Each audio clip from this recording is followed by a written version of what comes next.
Oh, it's official, people. It's official. I didn't hit go live. I was thinking of my intro joke so much that I actually forgot to hit go live. And I was going to say, go live. How do I know that it's not intended to say go live and not do the live stream? And while I was thinking of my wonderful joke and tinkering with the lighting, I realized I didn't hit go live, which makes me an idiot.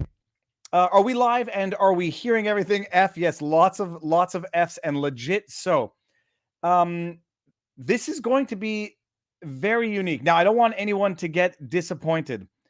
Gordon Barnes, Dr. Gordon Barnes, does not look quite as much like Robert as he did in the thumbnail. But one thing is amazing: genetics. Genetics are an amazing thing. You cannot escape genetics. And it is amazing to see people within the same family have such similar features. And I spoke to Dr. Gordon Barnes. Gordon Barnes, it's a good name, for all of 15 seconds before we went live. And I don't know if demeanor-wise there's going to be any similarity, but it's going to be fun. So, for everyone who doesn't know, tonight's stream is with Robert Barnes's brother, who is, I guess, a doctor. We're going to find out which kind of doctor, but not the one I can ask my hypochondriacal medical questions to. A published author. And while we're on that subject, I'm going to put in the chat the Amazon affiliate link, my Amazon affiliate link. That's right. I'm trying to get a cut of any book sales that he gets. So there's my Amazon affiliate link to Gordon Barnes's book, which you can get on Amazon. And I know people say Amazon is the devil. You don't want to support them. Amazon has its big problems, but it allows people to sell their work and their hard fruits of their hard labor and get it out to the world. So there's that. What else? Standard disclaimers. We are streaming live on Rumble. Every time I do something with my hands now, I'm nervous that someone's going to take a screenshot and claim that I'm a white supremacist. We're live on Rumble. We are... where else are we live? That's pretty much it. Super chats, everybody knows the rules about super chats. YouTube takes 30%. Rumble has something called Rumble Rants. Rumble takes 20%. So better for the content creator, better for the platform, because you can support a company who supports free speech. It just so happens that YouTube is just so darn convenient. I will do my best to read your super chats or bring them up. If you will be upset if I do not do that, don't give them. I don't like people feeling miffed, rooked, grifted. What's another word? I shouldn't say the other word. And what else? Be respectful, be courteous. This is going to be amazing. Let me see here. Viva, how could you... This is the world we live in, where one has to worry about one's gesticulations while doing a live stream for fear that someone will grab a screenshot if I'm doing like 3, because, you know, everyone counts 1, 2, 3, or it's the world in which we live, a world which has been poisoned by the thought police. So with that said, actually, now who downvoted? That's a good question. I know we have a couple of trolls, because every now and again they show up to shoot a few insults, insult me or my intelligence, and then they scuttle off. I don't mind it. Don't eat that. Oh, that's no. Sorry. I actually have a backpack that I care about if the dog chews on. Every now and again, I know there's some trolls in there. I don't mind trolls. They keep you honest. And they keep you self-reflective. For example, we have a new merch shirt, which is out there. And one person said, why would you use a warmonger like Abraham Lincoln? And someone else said, are we emboldening Barnes too much by comparing him to Abraham Lincoln? I didn't respond to either of those, but they're legitimate thoughts. Okay, good. My response is, have a sense of humor.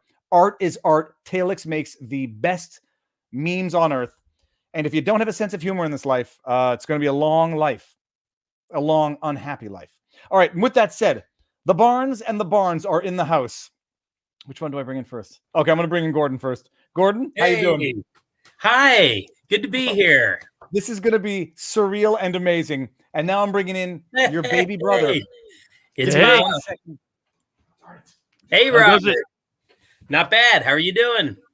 Good. They're fixing up the plumbing here in the house, so you might hear a little noise in the background, but not too much. All right. I had to just turn off my dehumidifier, which was making the noise. So there's going to be a lot of this until people get over the novelty of having two Barneses on one stream. Yeah. So, okay, I mean, we're going to elevator pitch for anybody who doesn't know who you are, Gordon, what you do, and we're going to dive into some past, and I want some dirt on Robert. All right. Yes, good. So I am Associate Professor of Philosophy at SUNY Brockport. I've been here for 17 years now, and before that, I taught at the University of St. Thomas in St. Paul, Minnesota. And I work and write on a little bit of everything. So I've been all over the place. I've written in philosophy of religion, political philosophy, metaphysics, epistemology, a little bit of everything. So I sort of move around a lot over the years. But that's what I do. I teach philosophy and write philosophy. And I tell my students in almost every class, whatever view you hold on a subject that we're talking about, I have probably held that view at some point because I change my mind a lot. So, and that also lets them know, whatever your view, feel free to speak up and tell me what it is. Fantastic. And we're going to get into this because I think the experience of teaching in academia through the evolution of what we've witnessed over the last, whoever's been paying attention, maybe 10 years, but for the most part, 4 or 5 years, that's an experience we've got to get into. But going way back to childhood. Now, you're Robert's older brother. There's a sister in there. I forget exactly how many siblings you all have. Yeah. So I have 3 older sisters. I grew up with 3 older sisters, and then me, and then Robert, and then a younger sister. So there's 20 years between the oldest and the youngest. So we sort of came in stages. My early childhood was with 3 older sisters, and then Robert came along, right? And that changed everything. And then there was a sort of second childhood with Robert. But yeah, there's 6 of us in all, and 20 years between the oldest and the youngest, and it's 4 girls, 2 boys. And now I know that I've asked this before, and it might be new to people who are watching, but this is all from the same original marriage, or is this a 20 years between first and last? Yep, that's right. Yeah. So in my early childhood, I was, G.I. Joe was having tea with Barbie and Ken. And then late childhood was, throwing baseballs through house windows while my dad was trying to sleep. So it was 2 very different childhoods. Yeah, was that a baseball, or for some reason I thought maybe it was like a basketball or something that went through that window? I think probably both. I think there was a baseball and there was a basketball. There was probably a soccer ball at some point too, all that went through the window. Yeah. Yeah, our neighbor put up, apparently didn't like us playing in his backyard, so he put up a fence to stop us from going into his backyard. Yeah. And that ended up being a very useful soccer goal because that's how we decided to use it. It had nice, neat post and almost the same structure. I don't think our neighbor was a fan, but hey, that was his problem.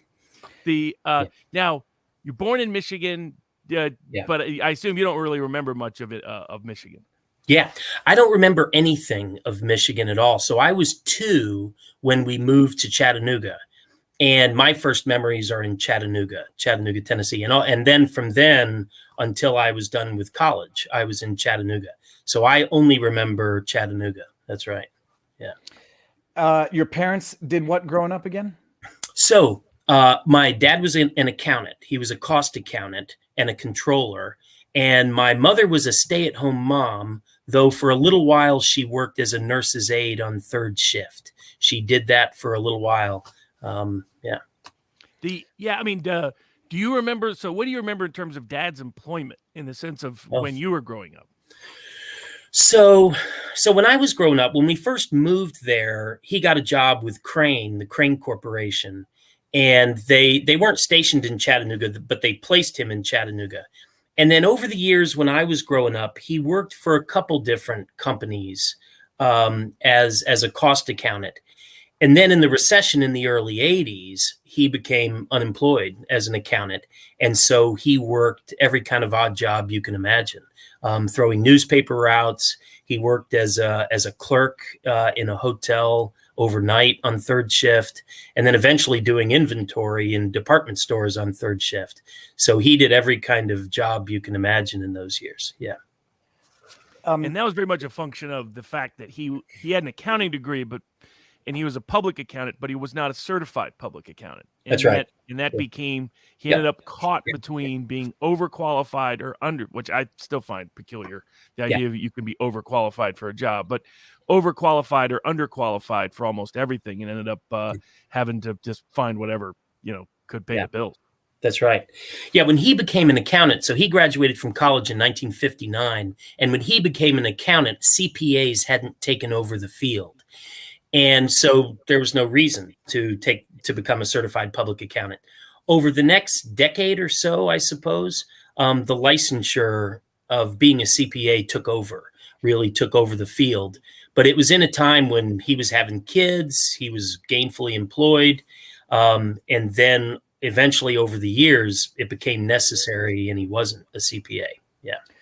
Now, Gordon, I mean, I presume your childhood was pretty standard, pretty normal, loving parents, a stay-at-home mother, like nothing traumatic that otherwise affected you. But how old were you when your dad passed away? So I was 16 and Bob was 11 when my dad passed away. And how old was your dad?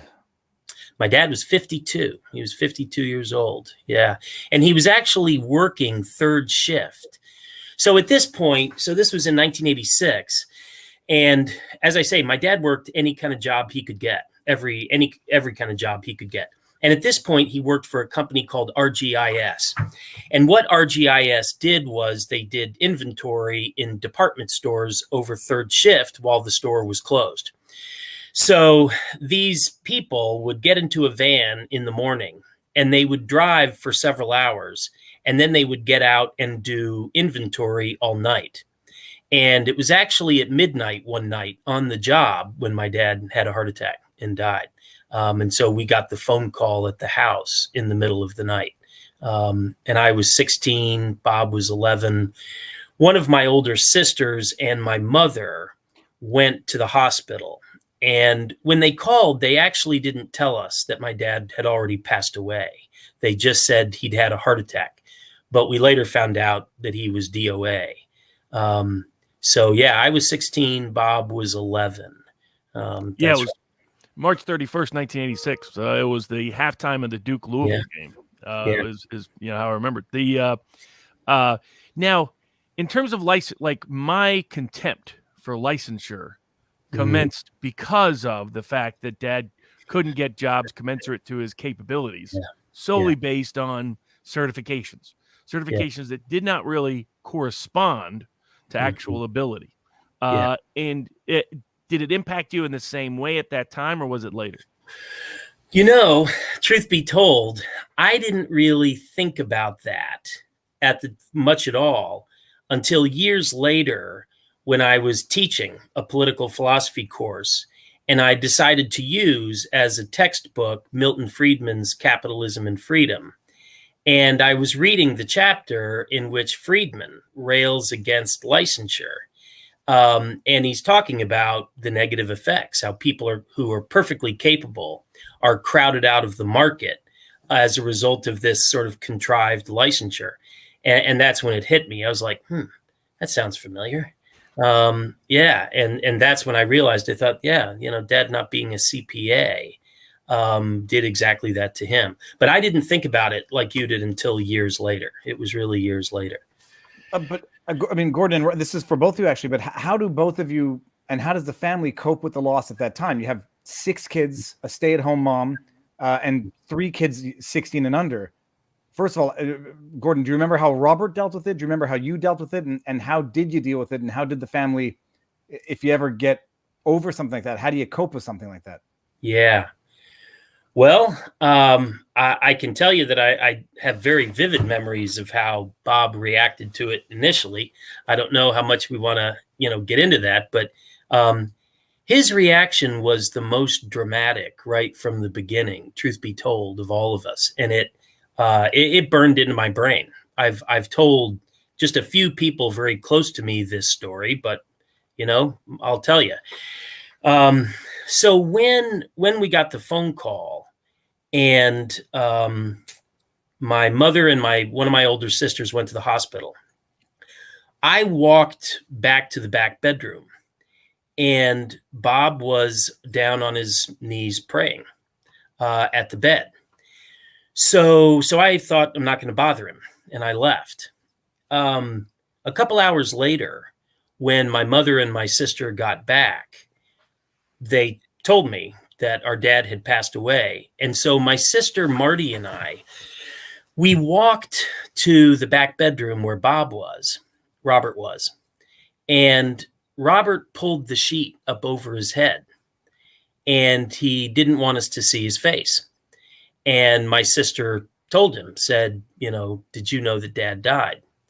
And he kept the sheet pulled tightly over his head. At the funeral, Bob, at the end of the visiting hours, Bob went over to my dad's casket, and my sisters and I were standing out in the hallway talking, and we looked back into the room where my dad's casket was, and Bob was talking to my dad. And then he put a piece of paper in the casket. None of us said anything or asked him about it until years later. It was probably 20 years later that I got up the nerve to say, Bob, what was that you put in the casket? And Robert told me, sorry, I'm used to Bob. Robert told me that in those days, our dad would give him puzzles and math problems to do on a piece of paper. And Bob would do the puzzles and the math problems and give them back to my dad. And that was the last set of puzzles and math problems that he'd given Bob to do. And so Bob put him in the casket, and he told my dad it was going to be okay. But throughout the process, Bob's reaction was really dramatic. I was pretty numb. I was in shock. I was in complete shock for months. I just sort of couldn't believe it.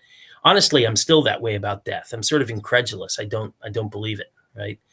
But it was hard for all of us because we were a close-knit family, really close-knit family. So, and that's one thing that struck me, though, was everybody deals with death in their own way. And it's different. It's really, really different. So one of my sisters right away wanted to write a biography of my dad, and she was talking about my dad all the time. I didn't want to talk about anything, right?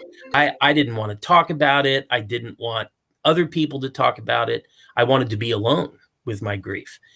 So that's one thing I learned from that, definitely, is everybody grieves differently, very differently. So we all dealt with it in different ways, and it was hard. And it also changed the dynamics of the family in a lot of ways. And some were, there were some positive effects. My mother in some ways had been a little bit closed off over the years. And at that point, she started to think, maybe we could do some things differently. So it did have good effects too, I think. Yeah. Our dad was always doing stuff like that in terms of math stuff. And when I was 8 years old, he gave me Space Odyssey 2001. And I was like, looking at this, I'm like, I'm supposed to understand this. How am I supposed to understand this? He gave us some scientific experiment thing. I forget what that was. And then he got agitated, or he was disappointed. He was never agitated, really. But he was disappointed because I couldn't figure it out. But so he was always doing stuff like that, different sort of intellectual projects and what have you. Now, in terms of other aspects, of Dad was science fiction. He loved to swim. And some of those aspects you picked up on more so than I did, like particularly swimming. I'm still not. Well, that was because my mom had the idea of dumping me off at one of these swimming places that when you're 5 years old, they drop you off in the deep end and see if you can swim. It traumatized me. I was like, I like being around water. Still don't want to be in it. That was not the best way to train. God bless East Ridge training system. But but like early on, like when did you start swimming, and was that because of Dad, or was that because of your own interest? Yeah. So that was in part because of Dad, because we would go up to the pool at the top of the hill, which existed when we were small, and then it closed down. Dad would take us all up to the pool at the top of the hill, and we would swim. But it also started in New Hampshire. So my father was from Rhode Island, and my mother was from New Hampshire. And we spent our summers, us kids, in New Hampshire all summer long, working at the diner that my grandparents owned. And that's in the Lakes region in central New Hampshire on Lake Winnipesaukee. So one of the things that they had us do when we were little, this was really the older half of the family, especially, was we all took swimming lessons. So we started swimming on Lake Winnipesaukee in New Hampshire too. So it was a little bit of both. It was swimming with Dad in the pool in Chattanooga, but then also swimming in New Hampshire in the summer. Yeah. No, but here's a question. Speaking of family dynamic, in my side of the family, like my mother and her brother, I mean, my grandfather passed away when she was 12, and the dynamic changed in that her big brother assumed the role of the father figure that was missing in the house. Did you have anything of that similar dynamic, Gordon? Like, did you become the father, or did Robert assume more of a fatherly role for what was now missing in the family? Yeah. You know, I would say different people took turns doing that. My older sister, my older sister Brenda did it for a while at times, even though she was married and out of the house, but she was in Chattanooga. She did it for a while. My older sister Martha, the whole time I was growing up, she was like a second parent to me. So she did it for me. And then I would say in different ways, Bob and I each sort of took turns doing it a little bit as well. But really, all my siblings, everyone in my family is very different, and very different personalities, like incredibly different personalities. The variety is kind of astonishing. And I'd say everybody took a turn doing that. There wasn't really a single person. Now, lately, probably in some ways, Bob does. But we all kind of took turns doing that. And to start with, the older ones did it for the younger ones. But over the years, I'd say everybody has sort of taken turns doing that. Yeah. My sister Martha worked like crazy shifts, like triple shifts, in order to keep everything, the lights on. And I remember, to give you an idea of how severe it was, I once went in to ask her what she wanted to eat. And she was like in and out of sleep. And she just gave me an order. And it was an order that she had received. I was like, you want to eat? You want all of that for like 5? I don't understand. And that's the level that she worked. She worked crazy hours for years, just to keep things going. Now, how early was it that you started working for our grandparents up in New Hampshire? Oh, right. So my grandparents owned this diner in Meredith, New Hampshire.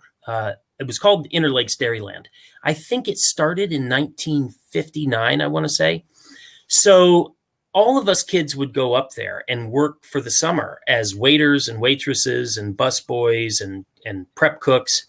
And we did it to help pay for our private school tuition. That was what we started doing it for. So I started when I was probably 9 or 10 working as a busboy. And we didn't start off right away working 40 hours a week, but pretty quickly we did. So we weren't up there on vacation. We were working 40 hours a week to make money. But the diner was an amazing place, really. It was an incredible place. I learned a ton up there about life and about community, because basically everybody from this small town, Meredith, New Hampshire, or a lot of people came to the diner.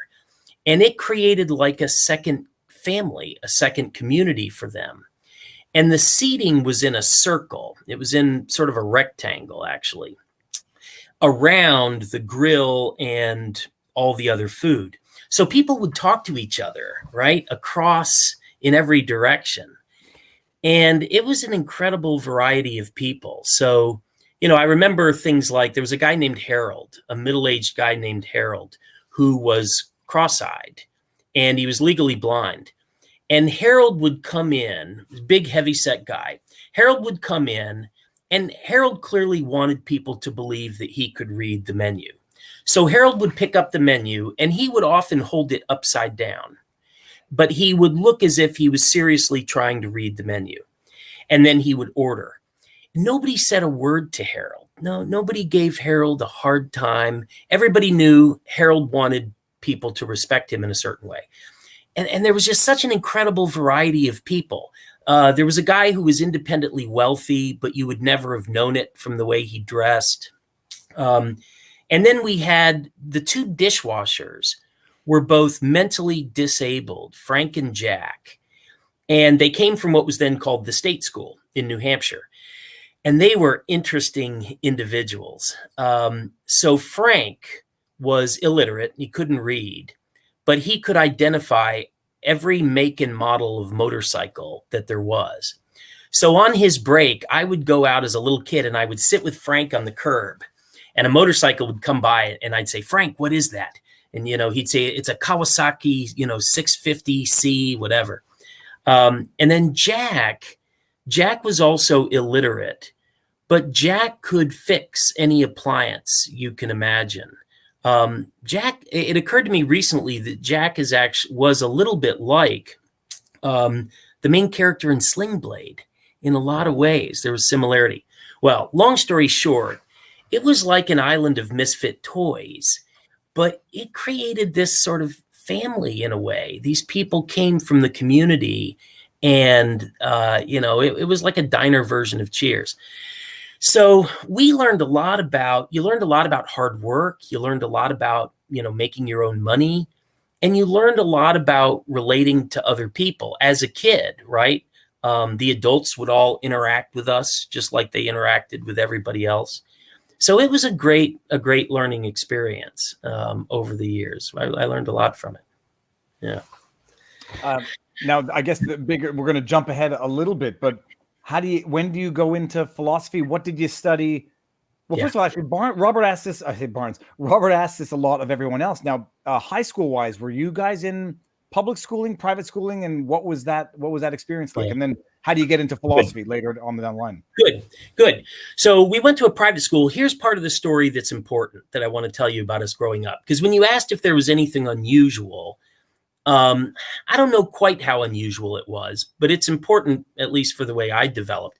We grew up in a very devout religious family, especially when I was growing up. It sort of became less so a little bit as Robert was growing up.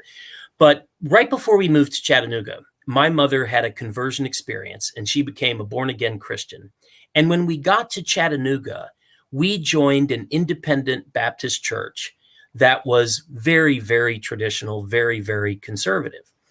So we grew up in an independent Baptist church, and we went to the private Christian school that was affiliated with the Baptist church.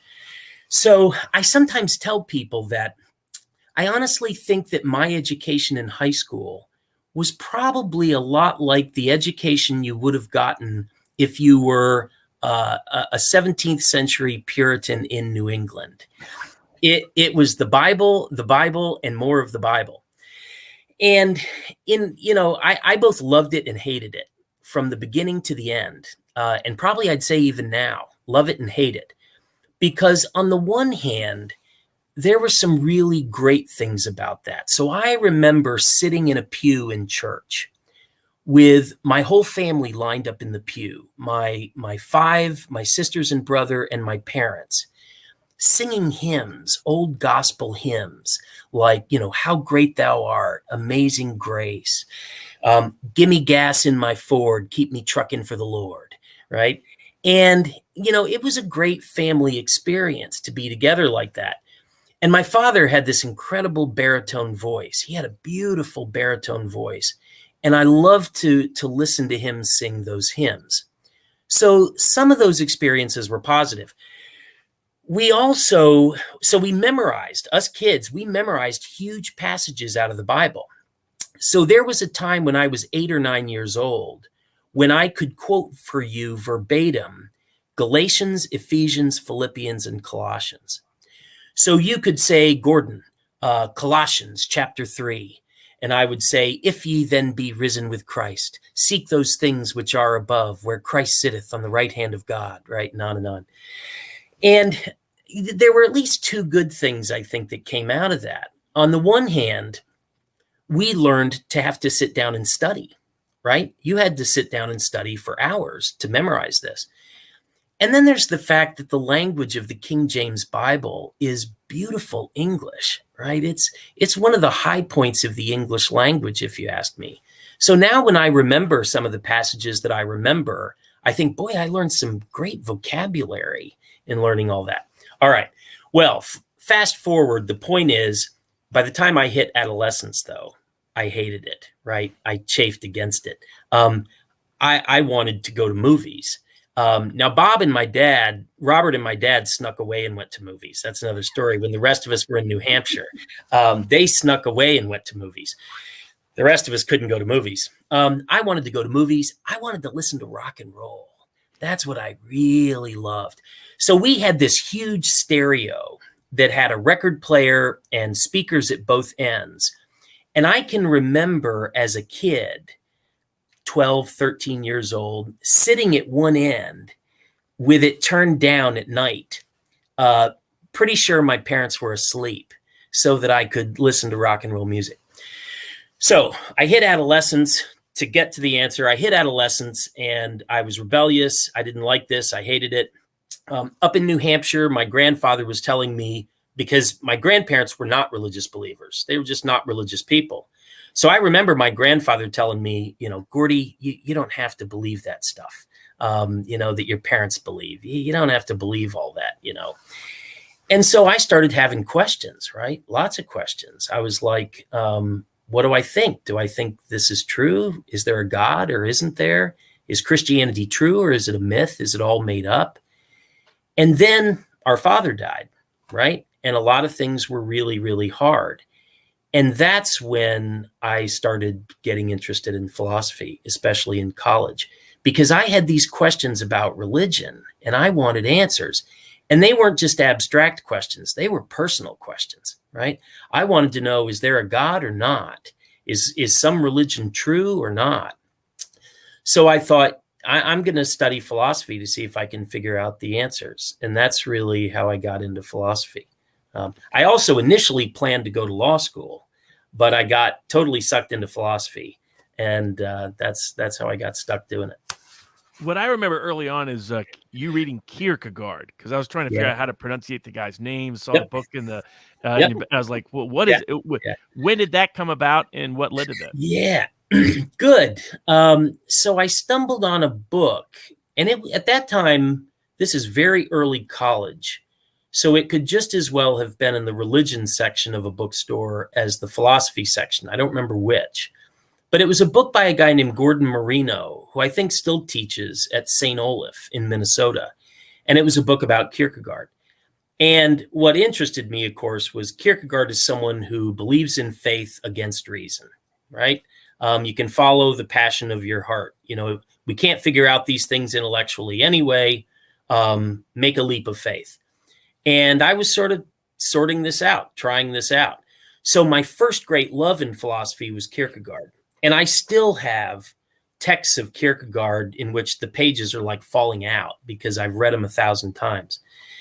Over time, I'm not as much a fan of Kierkegaard as I once was.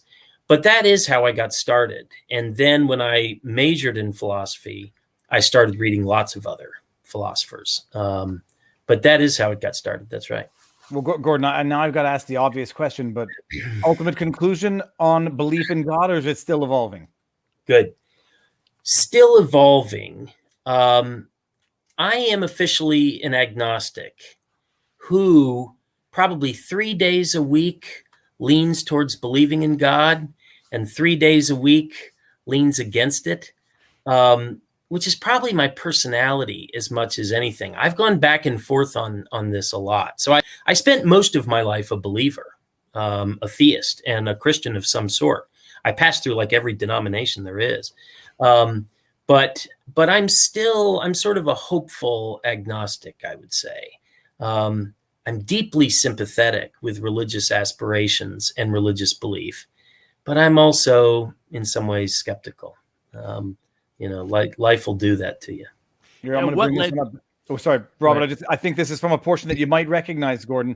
Beware lest any man spoil you through philosophy and vain deceit after the tradition of men, after the rudiments of the world, and not after Christ. Colossians 2:8.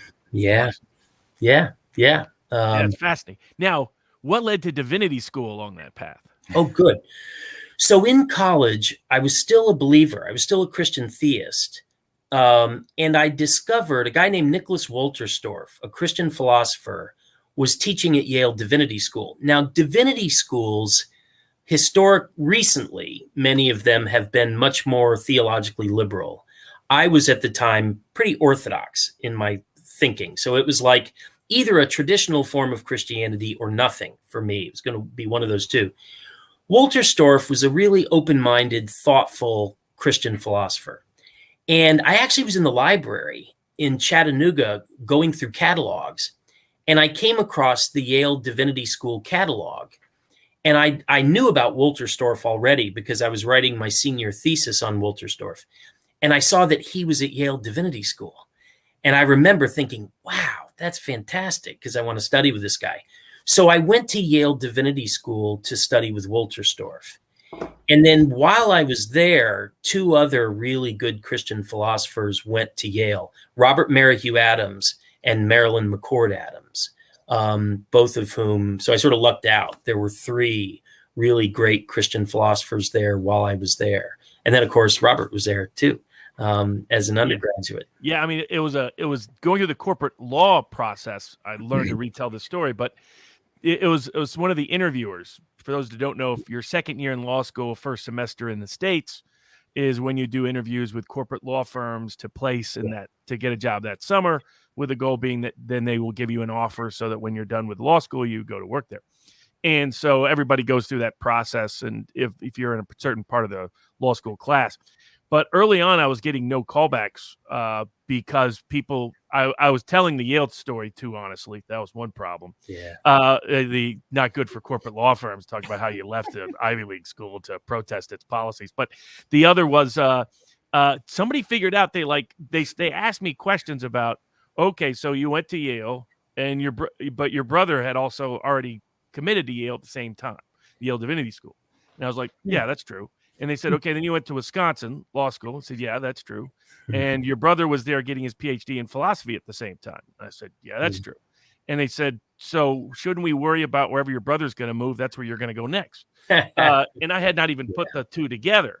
So I learned to, I always tell people, the reason I went to Wisconsin Law School is Gordon took me up there during the nice time of year, the only good season in all of Madison. Yeah, that's right. So it was beautiful weather. There was a U2 concert. I thought this was normal weather. Yep. I didn't realize it's normally either humid or freezing, but didn't figure that out until I got there. But so from Yale Divinity School, you go to Wisconsin. What led to Wisconsin in particular? Good. So there too. So when I applied, I decided I want to do philosophy instead of theology. And at that time, I am a Christian theist. And so I applied to all schools where there was at least one theistic philosopher, believing philosopher. And at Wisconsin, it was a guy named Keith Yandell, who just recently passed away. But also, Wisconsin was a really good sort of broad-based philosophy department. So it was a big department that had people covering almost everything, and good people. So whether you were interested in metaphysics or epistemology or philosophy of religion or political philosophy, you could do any of it at Wisconsin. So that interested me too. But it was because a Christian philosopher was there who I knew of, and it was a good program and covered a lot, that I decided to do Wisconsin. I also, when I got to Wisconsin, I bought a bicycle, and I thought I'll go everywhere on my bicycle. By December and January, of course, I'm trying to slug through the snow on my bicycle, and it was on Lake Monona. The ice fishermen were laughing their heads off watching this little grad student try to ride his bicycle through 3 feet of snow. So I sort of discovered the hard way too, what life in Wisconsin was like. Now, in terms of fishing, when did that love of fishing start? Because I remember just watching you run through the creek trying to chase some sort of trout or something, and just it was like watching with that movie with Brad Pitt. A river runs through it. Yeah, it was like watching a river runs through it. The way you loved and were drawn to it. Yeah. When did that first? Because Viva shares that same affection. Yeah. When did that start? Yeah. So when I was 11, I think it was, our Grandpa took me and our cousin Jeremy fishing on a pond on a little camp that he owned, and I'd never fished before, and we caught ton of like sunfish, and then I think we caught 1 or 2 bass. And to some extent, I fell in love with it right away. But the time that really got me and sort of got me interested in trout fishing, especially, though I love all kinds of fishing, was my grandfather's foreman, Joe Morin, was a fly fisherman. And he used to give me all his old fly fisherman magazines. And as a kid in New Hampshire, I would go through these magazines looking at these beautiful pictures of trout. Well, Joe Morin took me to a brook in New Hampshire. And he told me, go down that hill, and that's where the brook is, and there are brook trout in there. So I walked down the hill. I was probably 12 at this point. I walked down the hill to this brook, and it's tiny, right? It's like, 12 inches, 18 inches deep. And I remember as a kid being totally disgusted. I was like, there aren't any fish in here. This is ridiculous. And as I stepped out to the stream, the way I remember experiencing it, it was like little streaks of dark lightning in the stream, went every which direction. And they were brook trout, wild brook trout. And they had been right there, right? They were camouflaged against the pebbles on the bottom of the stream. And I was in awe. I was astonished. So I remember sitting down and thinking, all right, that was awesome. I didn't catch any fish, but that was awesome. So from then on, I was hooked, and I fished in New Hampshire all the time, and the love of it just grew and grew and grew. And the thing I also love about it is I love getting away. Of course, the drive. So I have some friends who like to fish really close by, and I'm always like, I like my drive because I like to drive out into the country. I like to see the scenery, see the countryside on the way. So I love the drive. And then I love the places, especially where you find trout, are often really beautiful places, mountain streams and the like. So I love everything about it. I love the outdoors, but I also love the fish themselves. I think fish are just beautiful. They're amazing animals. So yeah, that's one of the handful of real loves of my life is fishing. And I know that's true of you too, right? Oh, I was going to say, Gordon, like everyone in the chat is going nuts now because I people ask me like, why do you like fishing? You're hurting a fish and it's throwing something into water. Unless someone has caught a fish, and not like by dropping a worm on a hook, it's more of an experience when you are using a lure or fly fishing and you're sort of not interfering but replicating nature, and you're feeling that interruption of a fish striking your lure, biting your fly. But the amazing thing, like the experience of seeing fish in a river that you always looked at these rivers and thought they were desolate, and then once you see what you've been missing, and once you appreciate, by the way, why fish are dark on the backs and light on the stomachs, so that they're invisible from both sides, then you realize nature's beautiful. And yes, it hurts a fish when you put a hook in its mouth, but they eat other fish with spines that go into their throats as well. They'll get over it, and if you want to eat it, it's part of the food chain. It is. I mean, everything you said about it, I love it. But the question is this: brook trout are notoriously difficult to catch. So what is your personal best? Oh, good. So I have found. Well, there are two quick stories. So one is there was a brook in New Hampshire. So the guy I mentioned to you at the diner, who was independently wealthy, but you wouldn't have known it. His name was Lyman Rice. Everybody called him Limey. And Limey knew when I had developed this passion for fishing, and especially brook trout. So now I'm probably 13, maybe 14. One day Limey caught me and said, all right, I'm going to tell you about my favorite brook trout spot, but you can't tell anybody. And he described to me, he says, it's 1 mile past. There's development there now, so I won't be giving anything away. It's 1 mile past the Moultonborough Airport. You turn left. So I went to this spot, and I caught what are still some of the most beautiful brook trout I've ever seen. But that was because it was a spot that wasn't very heavily fished, and I was patient. Recently, I found another spot in the Adirondacks. I did a good bit of research because I love wild brook trout, looking for a spot that had what they call heritage strain brook trout in New York. And I stumbled on some old records, old articles that talked about a particular pond. And so it was probably 4 or 5 years ago now that I found it. And this last year, I caught a brookie. I didn't get to weigh it, but that was probably 16 or 17 inches. And for a brook trout, that's a beautiful, nice, big, fat, and beautiful colors. I love the colors on a brook trout. That's what I really love. So that's probably the biggest brook trout I've ever caught. And it's in this Adirondack pond, the name of which I won't mention right now. Yeah. Now one of the things, I'm not nearly as much into fishing, but the what I did enjoy was the ice fishing that we did in Wisconsin. Though unfortunately, you got a classic Wisconsin weather. It got a little warm, and that ice house disappeared. Yes. With a fine attached. You get fined for that. In Wisconsin. How often are there any bucket list items of places you want to fish that you haven't got a chance to yet? Wow, good. Well, since I love brook trout, some of the places up in Labrador, in Canada, there are lodges up there. They have really huge, beautiful brook trout. There are a couple places, and that would be one of them. Those spots in Labrador that are really almost certainly the best brook trout fishing in the world. So that would probably be top of the list. Backwoods, Maine has some incredible brook trout fishing as well. And I really do like the sort of bushwhacking back into the wilderness. So that would be fun. But really in Labrador, I sort of salivate over pictures once in a while. I can just go look. Huge brook trout. And places that are only accessible by puddle hoppers, they call them, these planes. You can drive so far, and you got to only plane it in.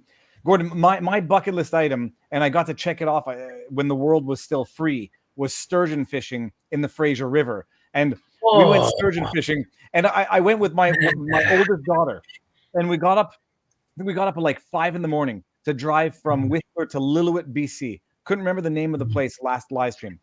And I asked the guys, are we going to get skunked? Because the last time I went deep sea fishing with my dad, we got skunked. And the guy's like, you might get skunked, but very unlikely. And we caught a 6-foot fish within an hour. And I was like, oh my God, well, the day's done. And the guy's like, well, let's put this one back and get more. We get more than this. And we didn't get a 10-footer, but between a 6-footer and a 10-footer, no difference to me. And it was amazing. Catching these fish, prehistoric fish in a river. It's like God or a godlike entity placed them there as a joke. And now you're just pulling out these 10-foot fish. Yeah. So if you ever they're not as beautiful as brook trout. They're not as delicate. They are beasts, but they are prehistoric beasts. That's fantastic. So we could do an entire fishing episode, which we probably we might do one day. Maybe we'll do a live stream fishing episode one day. But let's bring it to the academia aspect. Yeah. You are now you're teaching. You're in academia. Right. Someone earlier on in the chat said academia has been woke, for lack of a better word. It's been tainted for decades now. You've had the experience. You've been teaching for how long now? So I've been teaching for 21 years now. Yeah, for 21 years. I started out even a little before that at Wisconsin, but mostly as a teaching assistant.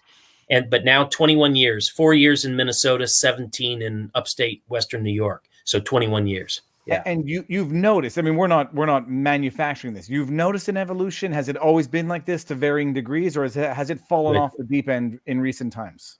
Good. That's a good question. The tone has definitely changed in recent times. I mean, there's lots of evidence of that. You can read the stories. I mean, just in the last couple days, Rhodes College in Memphis invited Peter Singer from Princeton to be on a panel talking about pandemic ethics. Now, Peter Singer has some very controversial and for some people very offensive views. A group of departments at Rhodes College, including, I think it was anthropology, sociology, a couple others, wrote a letter basically and said he needs to be uninvited, right? He needs to not come here and speak. Fortunately, there are some people, and a growing number in academia, who are speaking up about this. And so a lot of people right away said, you can object to his views all you want, but it's contrary to academic freedom to be telling people that you're not going to allow them to speak. And the philosophy department at Rhodes wrote a response. But there have been a lot of cases, a whole lot of cases across academia of people being pretty much forced out of their jobs, shouted down, but beyond shouted down, they've really, in some cases, been forced out. So it is different. The tone has changed. Now, I have to admit that I might not be the best person to gauge, though, how much things have changed exactly. Because here's a confession. So many years ago, someone in one of our other departments here wrote an op-ed in which he said, we need to have more ideological diversity on college campuses. He's broadly conservative. And he said it does a disservice to students if all faculty represent the same point of view. This is probably 14, 15 years ago now. And at that time, I was a pretty boilerplate progressive liberal. So I wrote him and I explained to him, that we had won all the arguments, liberals and progressives, and, we don't employ flat earthers either. So what was he thinking? And we had a long exchange. Well, within 4 or 5 years, maybe even less, I wrote back to him and said, I'd already apologized for being rude, but I wrote back to him and said, you know what, you were right and I was wrong. I was really wrong, because I've discovered but that's why I say I might have been sort of oblivious to it a number of years ago. Now I'm not. And I've come to realize the academy, more than any place else, needs diversity of opinion, because otherwise, no matter what your view is, what your politics are, if everybody in the academy holds the same view, they don't get challenged, they don't get questioned, and they get dull and lazy and frankly kind of dumb. So I like to tell even my progressive colleagues, you guys should want there to be people around who challenge you, because otherwise you're going to get lazy and slow and your work is not going to be good. You need to be challenged. But yeah, coming back to your question, I think things have changed quite a bit. Have you ever thought about, do you have access to that apology where you recognize the evolution, or have you ever thought about publishing it? If you do have access to it, might it be timely now? Yeah. That's a good idea. I should dig back through my old email and see if I still have it. I've told plenty of people that story. I've since had a number of conversations with that colleague about academia and politics. But yeah, that's a good idea, I think. I agree, because as I say, so some more people are starting to speak up about this in the academy, but arguably we still need to have more people arguing for that. Yeah. Well, we wrote a piece called Return to Wigan Pier about the Orwellian experience that was happening in institutions of influence. Could you talk about that and how much, what Orwell has written has become? Because people forget Orwell was mostly on the left. He was a critic of statism from the left, a critic of, famously said socialism would be fine if you could just get rid of all the socialists. He understood that the problem was the people, their true motivations and how statism was actually functioning. But his ideals about how society could work never changed. But could you talk about that? Yeah. So let's see where to start. So one thing I've definitely noticed, and I think this goes to the Road to Wigan Pier for sure. In the Road to Wigan Pier, Orwell talks about going to a meeting of socialists. And when he describes them, he's describing all upper middle class, professional class people. And he says, these people are going to lead the socialist revolution. That's never going to happen. This is a disaster. And one thing that, let me add to that. In 2018, the French economist Thomas Piketty published a study in which he showed that the demographics of parties on the left and right has completely flipped from the 1950s and 60s to today. So in the 1960s, left of center parties, and this is in Europe and North America, in the 1960s, left of center parties were predominantly low education, middle to low income people.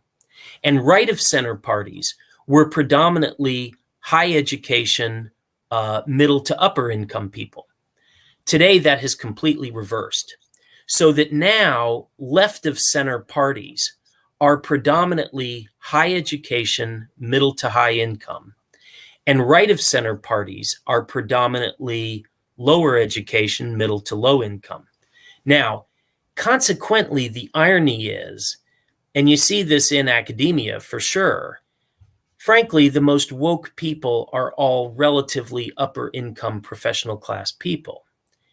So their concerns frequently don't extend to issues of socioeconomic class. They extend little or none. So I recently did write a colleague of mine who not long ago was in charge of the diversity events on campus. And I said to this person, I said, you know, when you presented the list a few years ago of all the diversity events on campus, there were many events on racial diversity, many events on diversity of gender. There was nothing on class, on socioeconomic class. But I said, if there's one group that's the most underrepresented on college campuses today, it's lower income and working class students. If you look at the demographics, that's the truth. So suffice it to say, I do find often that in academia, now more than ever, progressives are very concerned about issues of race, very concerned about issues of gender, but they have little or nothing to say about issues of class. And if anything, there's a lot of disdain now more than ever for working class and working poor people. And that both contradicts some of their professed values. And it also suggests that class is playing a role in this that isn't being acknowledged. I mean, one other thing I find sort of striking, I'll just add to that, is if you go back to the 1980s, the people who wanted to police people's speech and activities, many of them were conservative. They were on the right. And remember that that's at a time when people on the right were relatively upper income and higher education. Now, in 2021, a lot of the people who want to police people's speech and activities are on the left. And lo and behold, the left is also relatively upper income and upper education. So sometimes I'm tempted to say the moral of the story is that wealthy, well-educated people like to police the speech of people beneath them on the social ladder, and they've just changed which political side is doing it. But socioeconomically, it's the same group. It's the old Mark Twain expression: is when you find yourself on the side of the majority, it's time to take a step back and reflect. Yeah. I brutalize it, but that's the idea of the saying. Yeah. Now hold on, I'll get. Oh, Robert, yeah, go ahead. Yeah. So is that what led to the book? In other words, the conversations that are taking place, the ideas that are going on. Could you describe that? Good. All right. So I was thinking about writing a book on the theory of knowledge, and I had proposed a couple of ideas. And this one occurred to me when I have close friends, and I'll say family, who are scattered all across the political spectrum from left to right today. So I have close friends and family, some of whom I would describe as being at opposite ends of the political spectrum, but I'm very close to them. Over the last 5 years, that's been pretty difficult, to say the least, frankly. But at one point, it occurred to me that quite a few of these debates did involve philosophical questions and philosophical assumptions. And I thought, I could write a book that was a dialogue between people who hold these opposing points of view, and it would identify the philosophical disagreements that were at the bottom of these arguments. And one reason I could write the book so easily is that I know these people. so I can hear their voices in my head, right? There were times when writing the book was really easy because I thought, I know exactly what this person would say now, and I know exactly what the other person would say. So what led to the book was the idea that this could be a work of applied philosophy that was relevant to issues that are being debated today, and also would help clarify some of the fundamental disagreements in the debate, so that whichever side you're coming from, you will learn something about what the other side thinks and why, and where the disagreement is at bottom and how it's sometimes philosophical. So that's what led to the idea.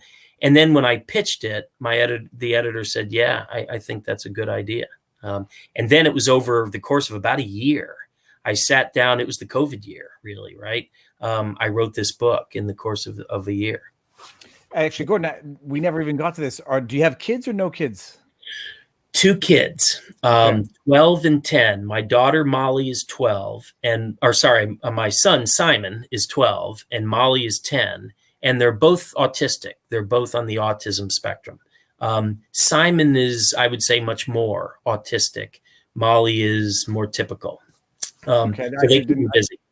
Yeah, I didn't know that part of. I didn't know that at all, actually. And I was only going to ask the question in terms of getting at the process of writing a book, in terms of sitting down for a year. First of all, right, for anyone who has never written a book, what is that like? Is it all consuming? And then how do you manage it, let alone with 2 kids, but 2 special needs kids who presumably take a lot of effort? Yeah. On that score, my wife, Marnie, really made that possible, because once I got the book contract, Marnie said, I'll make sure you get time to work on the book. And so she would watch the kids, get help watching the kids, take care of things, so that I could get time to write the book. So, and that was during the year when our kids were home a whole bunch of the time. It was crazy. So she really made that possible. She did a ton of work to help make that possible.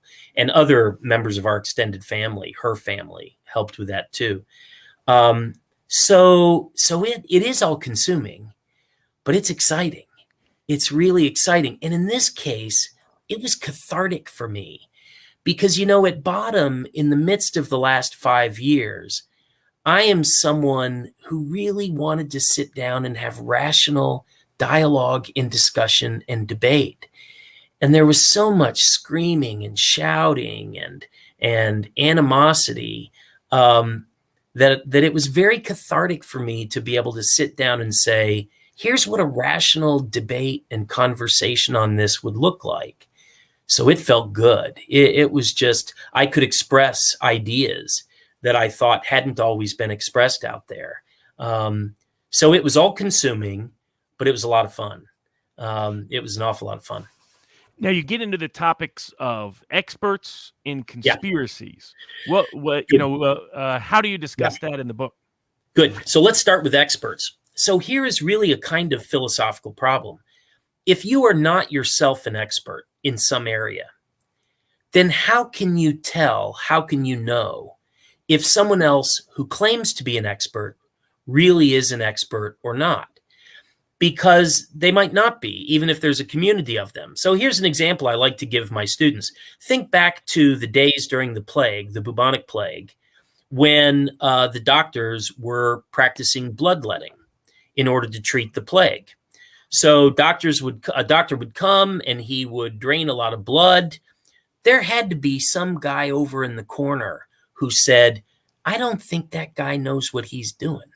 And you have to imagine the people around him said, that guy has a degree from Oxford or the Sorbonne. Who are you to question him? But turns out that guy was right? All right. But so here's a hard question. How do you know, if you're not an expert in an area, who the experts are? And it turns out that it's harder to answer than you might think, because some answers that are very appealing turn out to be circular. So for example, suppose you say, look, they have credentials, right? These people have degrees, PhDs, MDs, they publish articles. Well, here's the problem with that argument. all of those credentials are just more opinions of alleged experts. So if the question is, how do I know who the experts are? Appealing to credentials is just assuming exactly what I want an answer to. And then if you add that there's such a thing as groupthink, right? And people can influence each other in such a way that they warp the opinion of the group, you have a really hard problem. And that leads into, I think, one of the themes of the book, which is knowledge is a collective social enterprise. And the dissemination of knowledge is definitely a social enterprise. When social trust breaks down, when some people have reason to doubt the experts, the transmission of knowledge becomes difficult or even impossible. And people can have good reasons for doubting alleged experts, right? Especially if they have reason to think those people have values that they don't share and that they're politically motivated. Then the transmission of knowledge breaks down. So it's a matter of trust. It comes down to, it needs to be reasonable for non-experts to trust experts. And under certain political conditions, it can stop being reasonable, and that's a problem. Now, do you think, to what degree do you think that our willingness to be skeptical of someone just because of credentials or pedigree or resume and the rest, that the willingness to go into why that, you explained why that's intellectually and rationally and philosophically actually the sensible approach.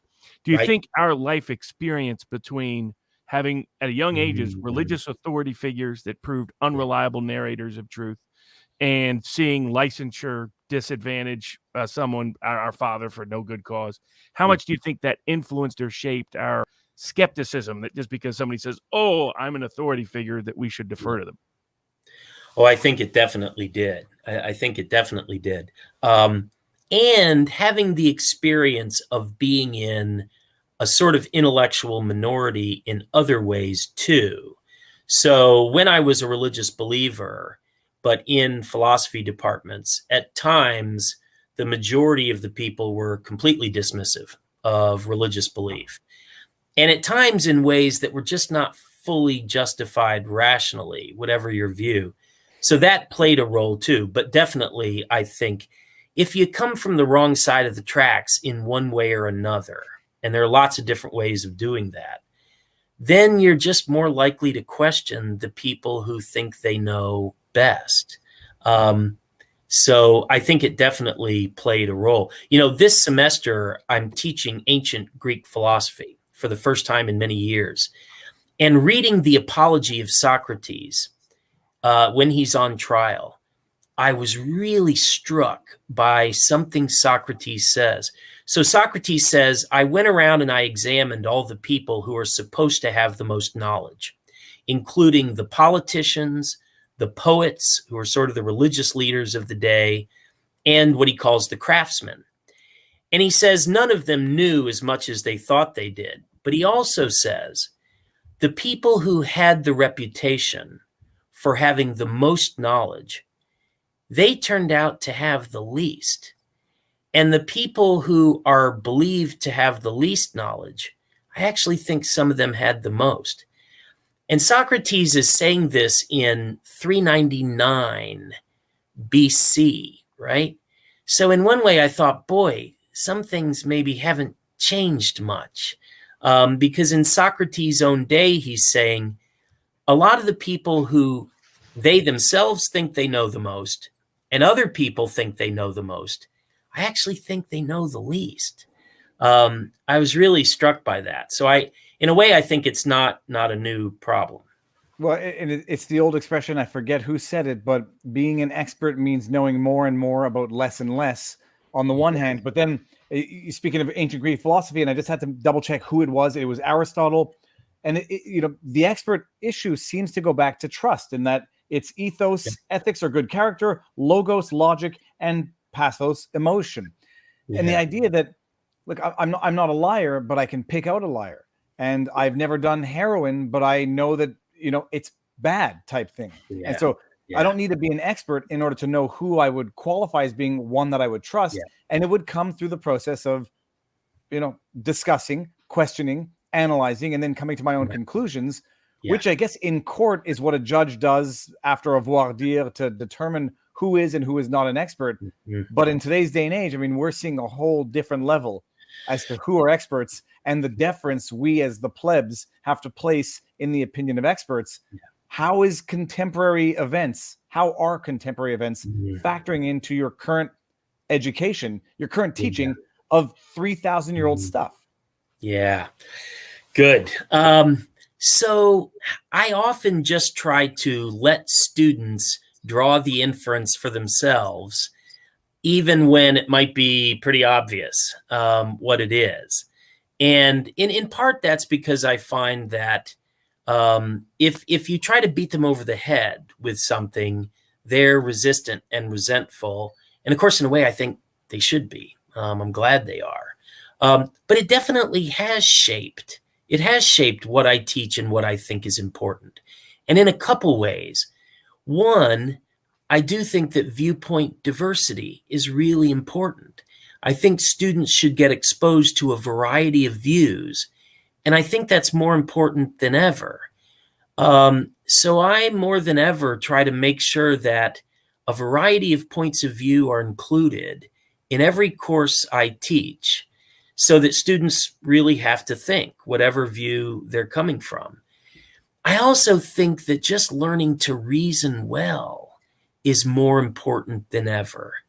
There's a lot of resorting nowadays, and probably no surprise, my students are 18 to 22-year-old people, right? And so falling back on their emotions comes pretty quickly and easily.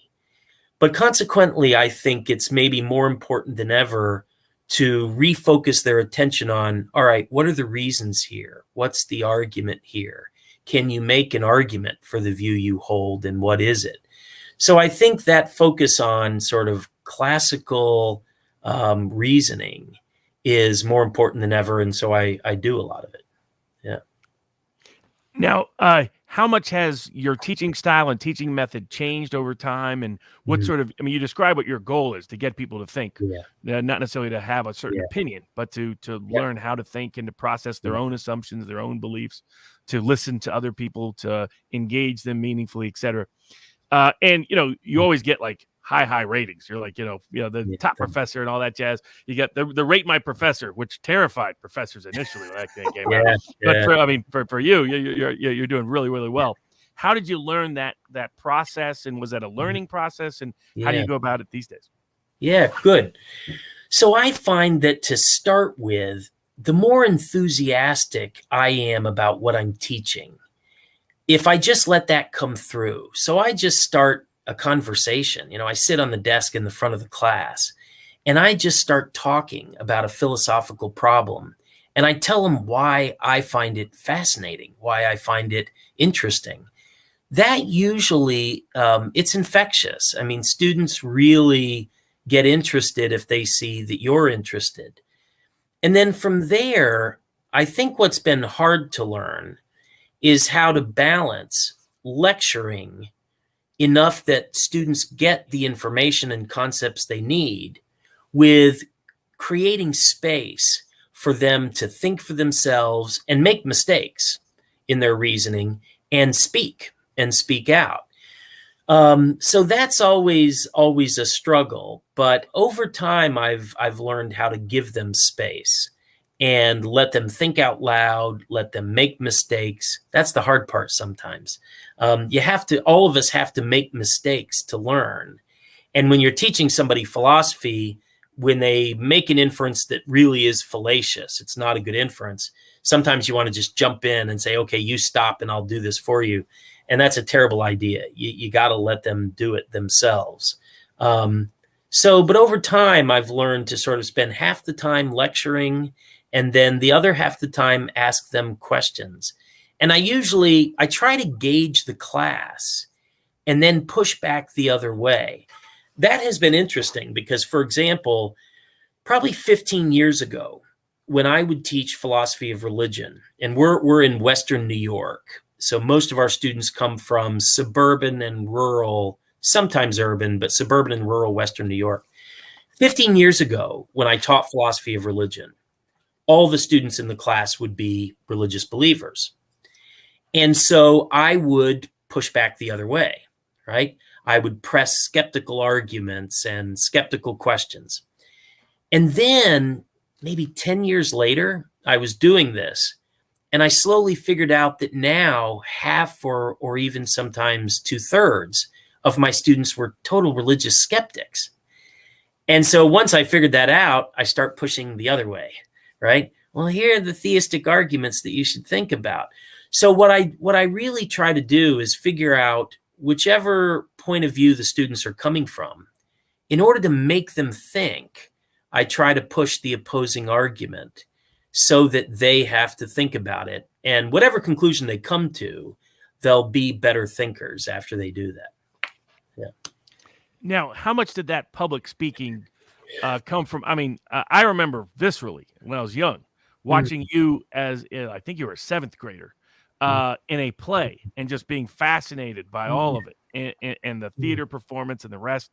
But I wasn't sure, where did that public performance, public speaking come about in the family? Where did that start?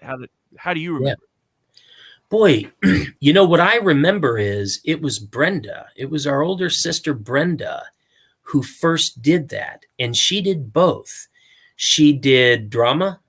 She acted in a number of plays, and she did public speaking. She gave speeches, and she was really good at it. She would, of course, you might know this, but she would go on to graduate first in her class from Wake Forest Law School. Oh, yeah. For those that don't know, my brother and I were at her graduation. She didn't tell us that she'd won, that she had all these awards. Right. There were like 30, whatever it was, like 37 awards, and like she won like 30 of them. So Gordon and I were sitting there like, we shouldn't just sit down. We should just stand up. Just stay standing. It's going to be Brenda. Yep. But she didn't tell anybody in advance that she had won all these awards. Now, so she was the first one to start. And so was it watching them that made you want to do it? Yeah. So watching her made me want to do it. And so then I think I did giving speeches first. And the first ones I did as a kid were these little comedy sketches. They were pre-written comedy sketches. And then I did some acting. I was in a play, a college play, they needed a kid. And so I played a role. Is that the one I saw you in? That's probably right. It was someone's senior project, senior thesis as a drama student. And they were looking around for someone to play the role. And I think that was when it was my school teacher who recommended me. And then I did the Optimist Club oratory competition where I won a scholarship. But it was really because Brenda did it first. And it wouldn't have come naturally to me in retrospect. Like when I'm very much an introvert. I'm an introvert through and through. So when I'm talking about what I love, when I'm doing philosophy, I get totally immersed in that, right? And lose myself and love it. But that's because I love what I'm talking about. I love philosophy. Now looking back, I'm like, how did I get going doing acting in these speeches? But I think it's because Brenda did it. And watching Brenda, I thought, man, that's cool. I want to do that. Now that I think about it, I wonder how often we imitated older siblings, and then younger imitated the ones older than them. There are probably a lot of things. Yeah, I mean, I watched you guys, thought I could do it, signed up, didn't learn my speech until the night before. Was trying to cram in the bathroom, which we had a bathroom with a hole in the middle of the floor, but that's another story. You had to hop over the floor to get over to the bathtub. But I still remember trying to learn. But I got up there, and it was the old Temple Chapel, and I guess I was 10, I think. Yeah. And then I saw the crowd, and I lasted like 30 seconds, and then went off the stage crying.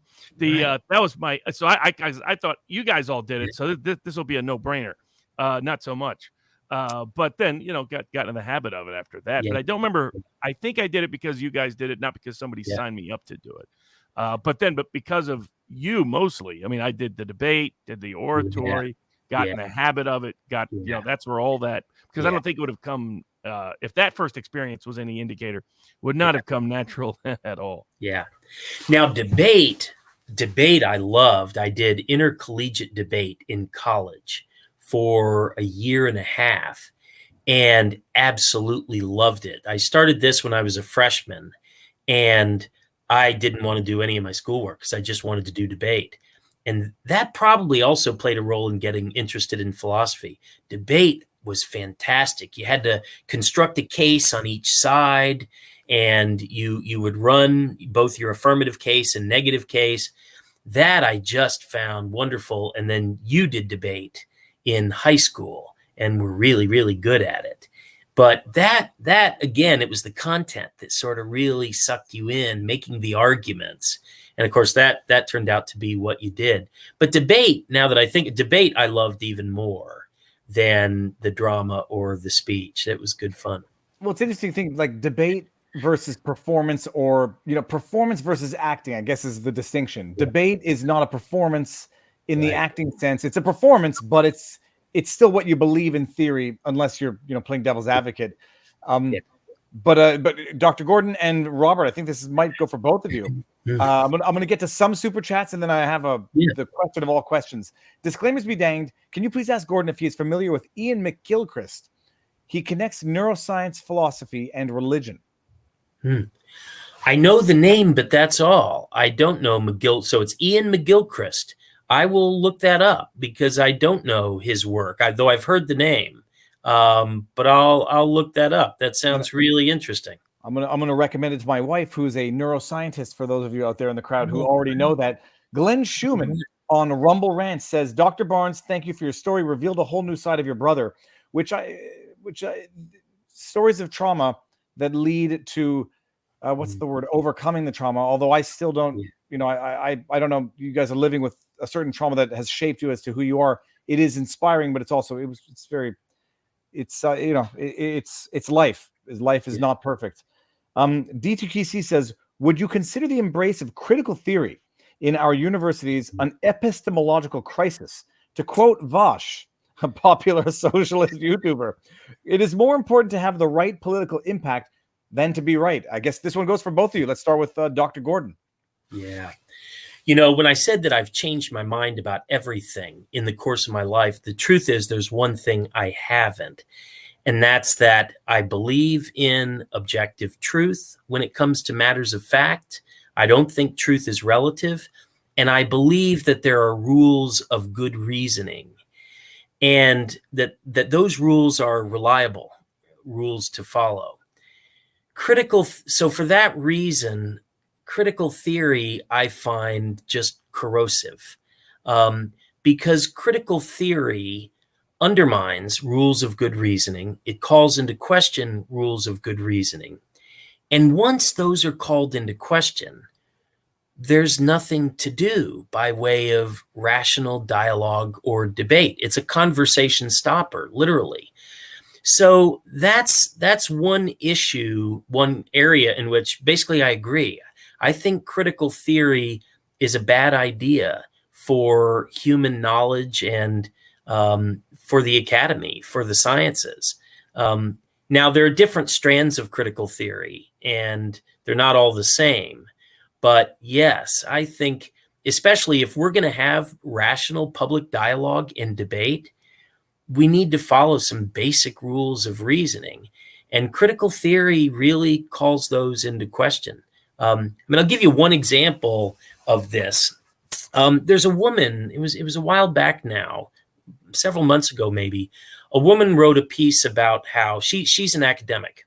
I believe she works in literary criticism, some area of literary criticism. I can find the essay for you, but I don't remember the title. She wrote an essay about how her partner was falsely accused of harassment. And it went on, the accusation was anonymous. This went on for, I think, a year, and it did them a whole lot of damage. Well, the woman writing the piece said this was all false. It was all anonymous lies. But in the essay, she still says, I know that truth is subjective, but, and I thought, after that, how do you think that truth is subjective? There's a fact of the matter, you just said, that your partner was innocent. But that's a product of critical theory in a way, that there are no objectively valid rules of reasoning, no objective truth, and I think it's a bad idea. Yeah. Robert, you want to give us your 2 cents on this because it's going to be a good one? Yeah, well, I mean, no question about that. I mean, when I first got to Yale was probably my first, because like Macaulay, the religious schools we went to, were not deconstructionists. Right. It was at Yale that was introduced to this idea that truth isn't truth, that all cultures are relative. A lot of these things are inherently contradictory. I mean, they believe things that just cannot go together. And it was startling to witness the scale of it, and sort of introduced. It was one stage of political correctness. You had experienced both sides of it, because went to religious schools where there was that was one version of political correctness, where certain idea. I mean, when we were young, Independent Baptist is the tradition we grew up in. That meant all the other Baptists were definitely going to hell, and probably the Independent Baptists down the church, down the street, they were definitely going to hell. We knew what they were up to. So I mean, there was that kind of mindset: no dancing, no drinking, no movies, no popular culture. Though what's interesting is there was a seed of truth buried in all of that, in that what religious fundamentalists were reacting to was a legitimate concern. I don't share how they reacted to it entirely, but they're concerned that there was a cultural movement afoot in terms of pushing a very different indoctrination, not teaching people how to think. I mean, basically, have you been surprised at all that even the academy increasingly now second guesses what the Enlightenment taught us centuries before, and that we thought was beyond debate? That's definitely. And the reason is that, of course, it's ultimately self-defeating and self-refuting. If you argue that there are not objectively valid rules of reasoning, that are good rules of reasoning, then whatever view you hold, you can't support that view with reasons in a way that anyone else should recognize or accept. So, but it also, it does remind me sometimes there are definitely similarities between the religious fundamentalism I grew up with and some of the really extreme radical movements that are taking over some sectors of society now. What they have in common is that they undermine objectively good reasoning. They refuse to recognize it, refuse to acknowledge it, say that it's not legitimate. And when you try to argue, you're shut down with something about your perspective and their perspective. And I find myself thinking, all right, I've seen this before.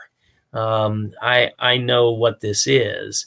It's a commitment that's not based on reason, and it's not subject to reason. And especially in the academy, I think that's potentially a very harmful, really bad thing. Well, Gordon, tell me if I'm on to something here, because until I met Robert, I never knew what critical race theory was. I heard about it, read about it, never fully appreciated it. And there's a difference between arguing from a premise versus arguing from a conclusion, because when you argue from a premise, you can still arrive at a conclusion that would contradict the premise. Whereas it seems to me critical theory argues not from a premise, but from a foregone conclusion.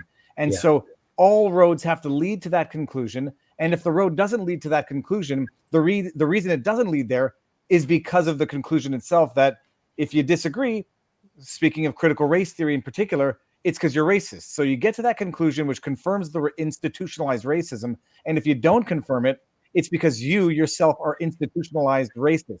And so it's the antithesis to basically what good reasoning, good logic is that you're not arguing from a premise, you're not arguing towards a conclusion, you're arguing from the conclusion, and all roads have to lead back to that conclusion. Am I wrong? Yeah, good.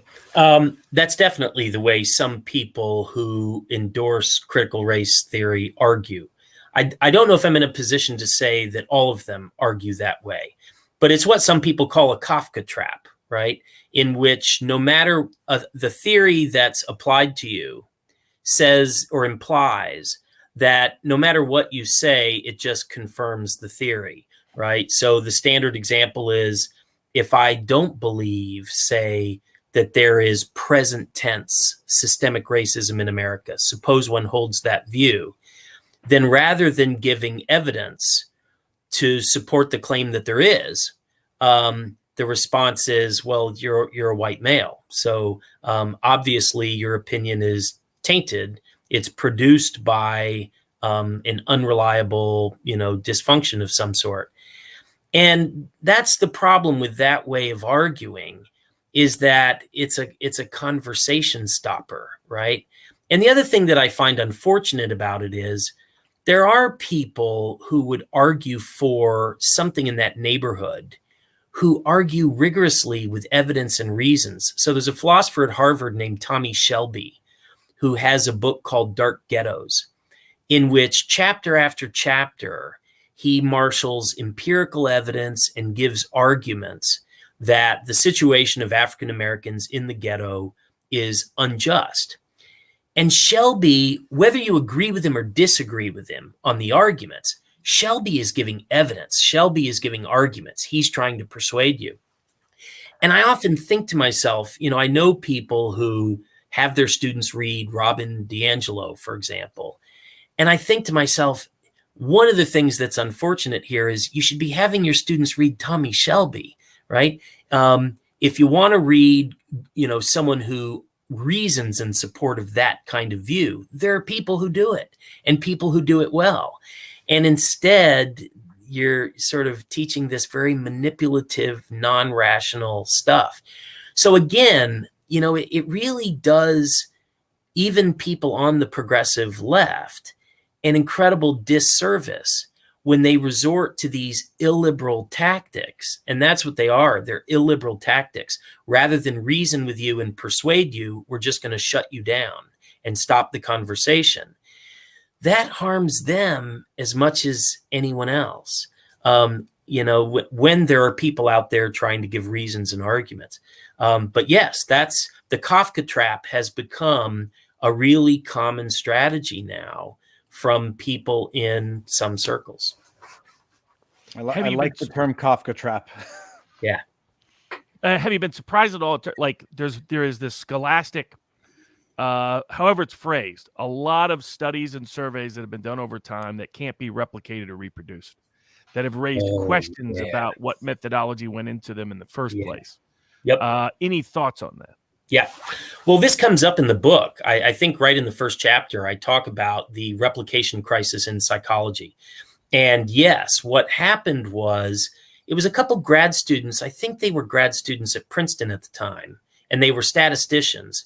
They started to wonder if some of the methodology being used, especially in social psychology, was suspect.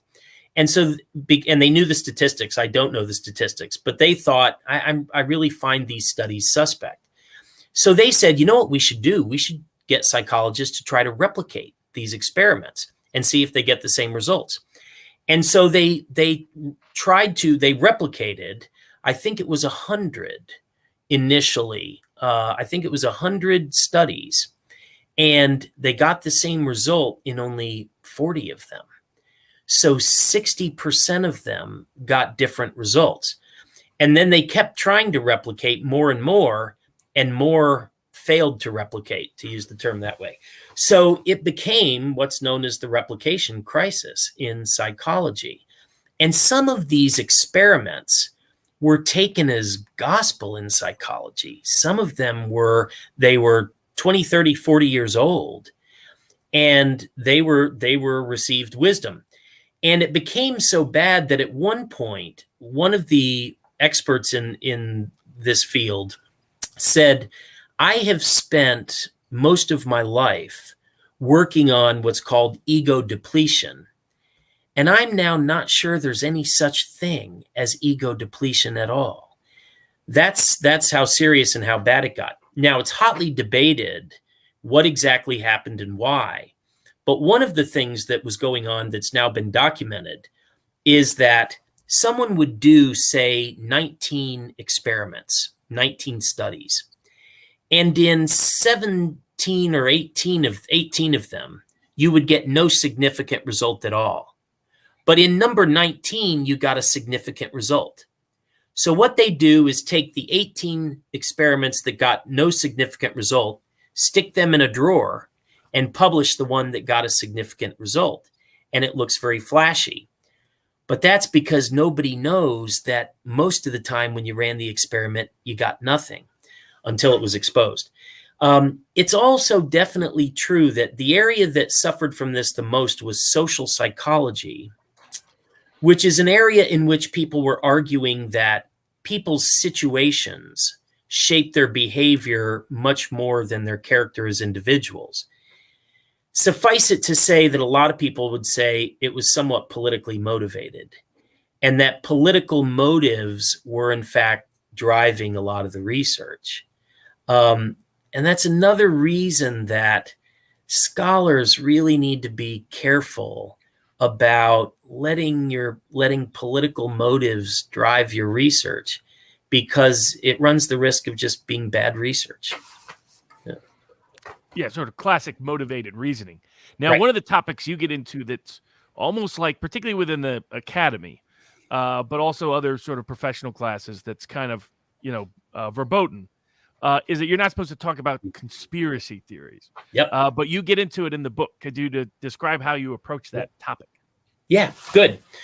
So there have been some philosophers in the last couple decades who have worked on conspiracy theories. They're not really well known, but it's sort of a small subfield, but there have been philosophers working on it. And at least a few of them have said some interesting things.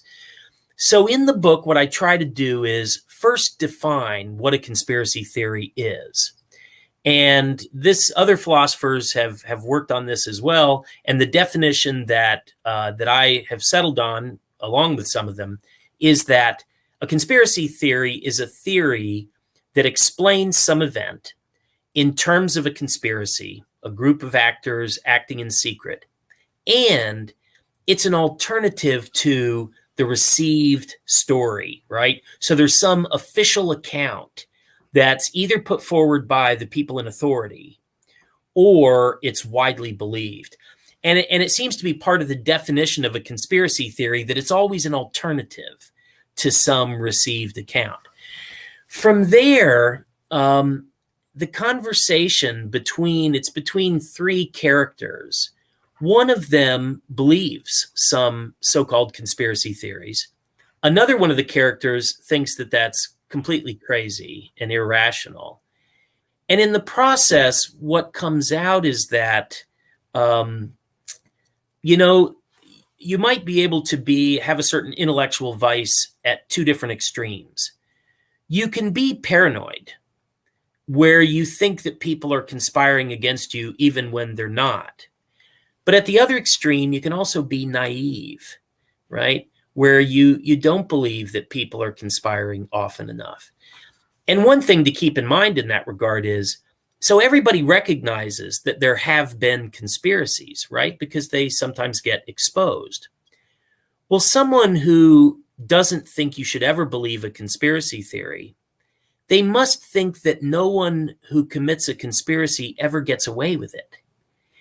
Because if you think that there have been conspiracies that people got away with, well, any theory that alleged such a conspiracy would be a conspiracy theory, right? So the book sort of tries to argue that there's probably a balanced position in between the two extremes of being paranoid and being naive. And we should try to avoid both of those.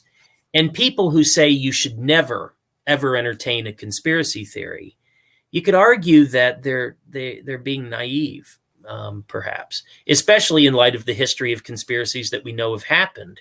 Why would you think that none had ever happened that had not been detected, right? I mean, yeah. I literally just tweeted this out today, and Robert and I have discussed it a couple of times in the past, is the same people right now telling you to trust the science are telling you to place your faith in pharmaceutical companies that were, as recently as within the last year or two, sentenced to pay billions for knowingly hiding the fact that their products cause cancer, and are telling you to trust a government that, as recently as the last 2 months, have revealed historical atrocities that they've committed against their own citizens.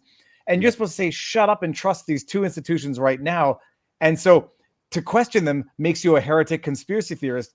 My criteria for identifying a conspiracy theory, a bona fide legit one, haven't read your book yet, Gordon, and I hope it's on Audible because I don't read so good anymore, is that the conspiracy theory has to be disprovable by it has to be fundamentally uncontradictable by nature. And so it's one thing to have a conspiracy theory. An alternative theory, in my mind, wouldn't be a conspiracy theory. The conspiracy theory would be one that you could never disprove because by its very nature, it is not disprovable. So the presence of evidence confirms it. The absence of evidence confirms it. That would be my definition. Everything else is just legit questioning.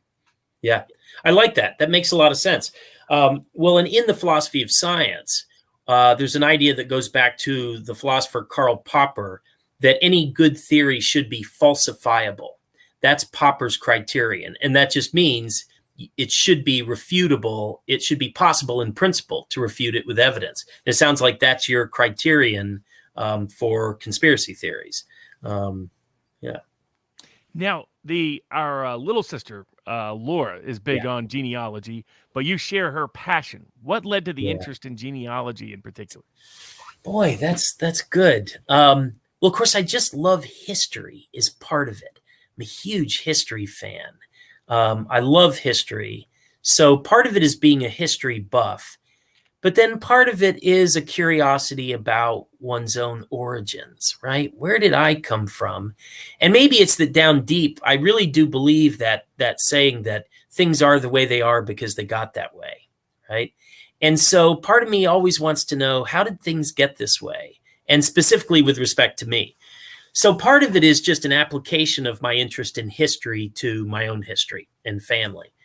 But it probably did ramp up when I discovered that our biological grandmother was Welsh, that she was a first-generation Welsh American. And I think, first off, I was curious about that because I had no idea what Wales or the Welsh were. So I thought, okay, what's that? I vaguely heard of it. And as I started reading and exploring, in part, I got more interested because I stumbled on all these good things like poetry and music that came from Wales. And it was sort of incidental that I discovered them through genealogy in a way, but it just piqued my interest more. So I discovered Dylan Thomas, and I started reading Dylan Thomas poetry and absolutely loved it. And I discovered these Welsh male voice choirs, and I loved the music. And then there was the language. So in a way, my interest in genealogy and my discovery of this poetry and music and culture that I hadn't known about before, they sort of fed each other. And the interest in each one would sort of pique the interest in the other. So sometimes I think to myself, I could have just as well discovered that my grandmother was Slovakian. And if I started to discover some really great poetry and music and culture from Slovakia, and I'm sure there is, it would have made me more interested in Slovakia, right? But as it was Wales. Yeah. It's interesting. We did a live stream with Jack Posobiec, and I have not an unhealthy infatuation. I love people's histories. I love where their parents came from, their grandparents, not from the identity politics aspect of it, just from the appreciating the history aspect of it. Yeah. And it was beautiful. So we're talking to Jack. His parents and grandparents probably came from the same part of Poland that my grandparents came from totally opposite ends of the spectrum of what were the politics of the day.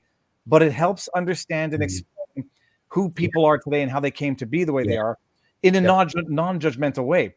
Yeah. But I got to say, now, speaking of the judgmental part and the guilt by association, in today's social media age, everybody can find out pretty much everything about a person at the click of a few buttons.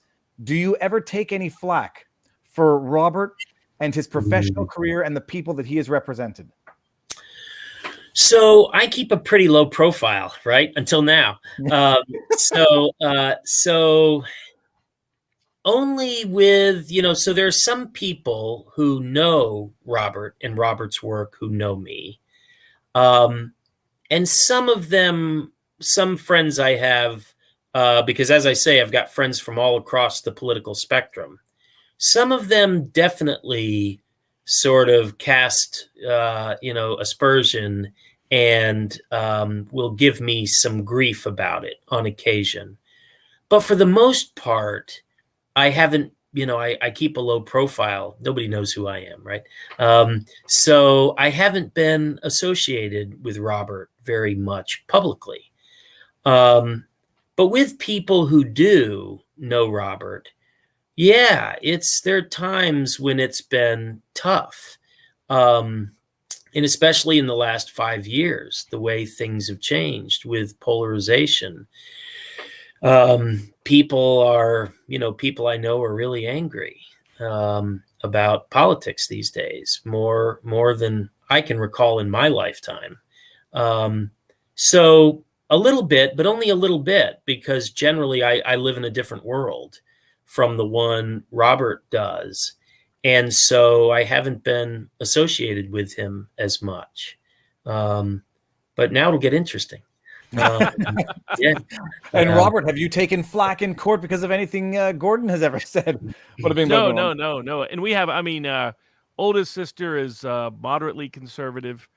Second oldest sister is your more traditional liberal. Third sister is in between, very independent. Youngest sister is very independent. So politics is across the board in the family. Yeah. And with most friends, and it's only been really a few lefty. What's fascinating is for all of the time we spent sort of perceived as more on the left, maybe that perception may have not always been accurate, but perceived as more on the left by our religious conservative folks we grew up with, because fundamentalism, I was not as, my religious beliefs haven't changed much, but the fundamentalist architecture of I'm not a fan of. And a lot of the leaders in that in particular. I'm not an organized religion fan. But a lot of them, even though we were critical of a lot of that, never turned their back or got angry or, said, I'm going to unfriend you on Facebook or not associate or attack you personally. It's been my friends on the left that have done it over the past 5 years, which has been educational. I knew people from law school who unfriended me and everything else just because of Trump support. And it's like, this is a politician. You're going to unfriend someone over a politician. This is kind of insane. But it got that level of insanity because politics has become its own form of religion. Beginning it's not something unfamiliar with. They called me a heretic when I was 10. It was just a different group.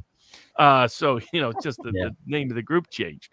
But yeah, it's I think, and a lot of people have experienced that. Now, I think for the people that are on the left that have behaved that way, it's counterproductive.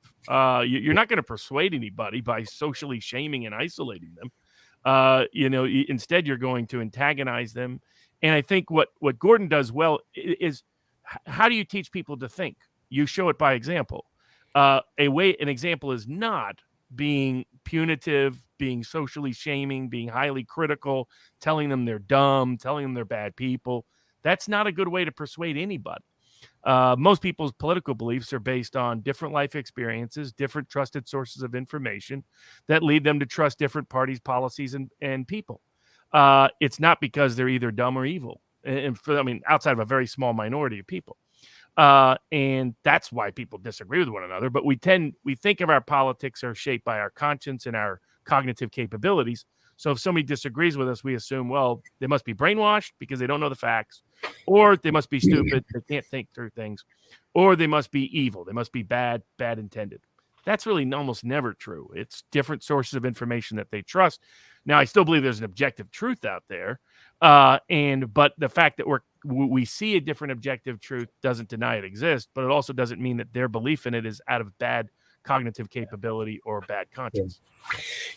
I've learned a lot in the last 5 years about politics and polarization, and it's been I'll be honest, for me, it's been a hard 5 years, really hard. And I think, I reflected on this several times over the last few years. So I have one close friend, my wife's uncle, who is a libertarian, a lifelong libertarian. And over the years, until fairly recently, I was economically on the far left. So his name is Chuck. Chuck and I have argued vigorously back and forth for it's almost 25 years now. And there were times when I was more opposed to Chuck's view than probably any out there. Thought he was completely wrong. But Chuck and I just became better and better friends over the years. Neither one of us would ever have thought of vilifying the other person, cutting the other person off. Like, it wouldn't have crossed our minds. In the last 5 years, that's changed. And one thing, not with Chuck and I are great friends, but with other friends of mine. And one thing that I think I've figured out, maybe I'm wrong, people can correct me if I am, but one thing that changed with the election of Donald Trump for a lot of progressives was at least some of them felt dehumanized. They felt demeaned. And they felt an existential threat as they perceived it.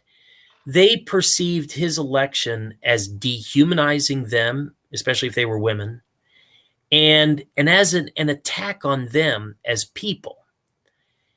And once someone feels that way, they go into a completely different mode. They are not in a state of mind in which they want to reason with you anymore. It's what you can call the politics of grievance or extreme grievance at that point. And one of the really tragic things about it is that all dialogue and debate stop, right? That's the end of it. Someone who feels dehumanized and attacked personally in that sort of way, you're not going to be able to reason with that person. They're not interested in reasoning with you anymore.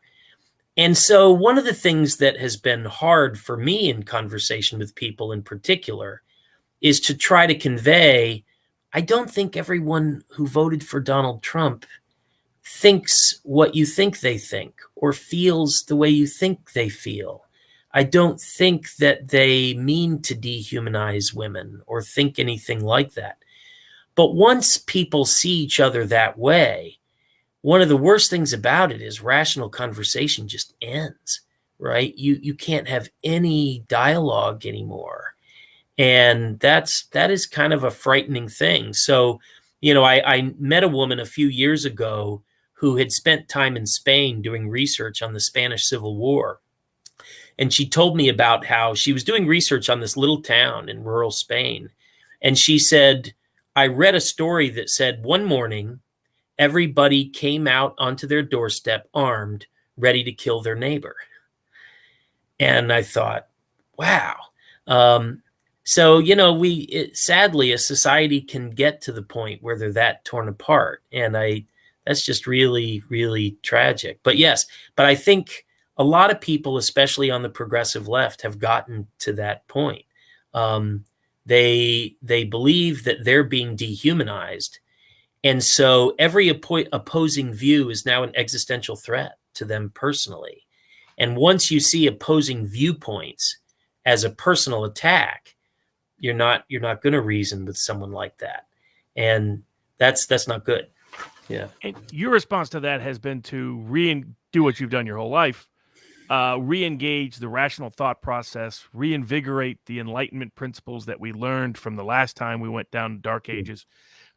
What gives you faith in that, belief and trust in that? Because I get that question a lot. Like, hey, it's all going to hell. Just, take a boat and go someplace. It's all finito. And I always think that that's, the greatest trick the devil ever pulled was convincing people he did not exist. The greatest trick any system pulls is convincing people that they can't effectively resist whatever it is they may be resisting. In this case, resisting the lack of rational dialogue, the lack of understanding other people's opinions, understanding other people's perspective, the lack of seeing human beings on the other side. What gives you faith and confidence in doing it? Or is it a Kierkegaard style choice? I would have to say it's a little bit of the latter, that the alternatives are worse. Right. So Enlightenment rationality is something that it makes sense to have doubts about, whether it can succeed, but it's the only hope we've got, is sort of my feeling. Reasoning and dialogue together, and trying to reason well and dialogue is the best hope we've got. But I do think there's evidence, if you look through the course of history, of humanity over time resolving our conflicts with reason. We do sometimes, right? We have succeeded sometimes through reason, right? And we create documents like the Declaration of Independence and the United States Constitution that achieve an awful lot of reconciliation and enable us to live together peacefully. So there are successes that have happened and that have involved reasoning, right? So I think there are enough successes to give one reason for hope. But I understand the doubters too. I do. There are days when it looks like reasoning is not going to win the day. But I think it's also still the best way to respect human dignity, right? So rather than browbeat someone, I still think it's always more respectful to try to appeal to their reason, if you can, and hope that there's a chance they'll listen. It might be a good question to end this on in the same vein. I mean, going forward now, you are still professing, you're still a teacher, professor in this environment.